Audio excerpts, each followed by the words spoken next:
Hello. Election പ്രക്രിയയുമായി ബന്ധപ്പെട്ടുകൊണ്ട് പ്രവർത്തിക്കുന്ന മറ്റൊരു പ്രധാന ഉദ്യോഗസ്ഥനാണ് തേർഡ് പോളിംഗ് ഓഫീസർ. എന്തൊക്കെയാണ് തേർഡ് പോളിംഗ് ഓഫീസറുടെ ഉത്തരവാദിത്തങ്ങളെന്ന് ചുമതലകൾ എന്തൊക്കെയാണെന്ന് നമുക്കൊന്ന് നോക്കാം. ഏറ്റവും പ്രധാനപ്പെട്ടത് വോട്ടിംഗ് മെഷീൻ്റെ ചുമതലക്കാരനാണ് incharge of control unit. Control യൂണിറ്റിൻ്റെ ചുമതലക്കാരനാണ് third polling officer.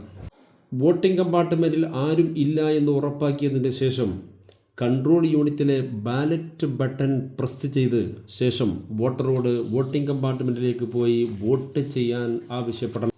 Vote രേഖപ്പെടുത്തുമ്പോഴുണ്ടാകുന്ന beep ശബ്ദം കേൾക്കുന്നുണ്ടെന്നും കൺട്രോൾ യൂണിറ്റിൻ്റെ ബിസി ലാമ്പ് ഓഫ് ആകുന്നുണ്ട് എന്നും പ്രത്യേകം തേർഡ് പോളിംഗ് ഓഫീസർ ശ്രദ്ധിക്കേണ്ടതാണ്. അതോടൊപ്പം തന്നെ മറ്റൊന്ന്, വോട്ടറുടെ വിരലിൽ മായാത്ത മഷി അഥവാ ഇൻഡെലിബിൾ ഇങ്ക് അടയാളം ഉണ്ടെന്ന് ഉറപ്പാക്കണം. മൂന്നാമത്തെ ചുമതല വോട്ടേഴ്സ് സ്ലിപ്പ് സ്വീകരിക്കലാണ്.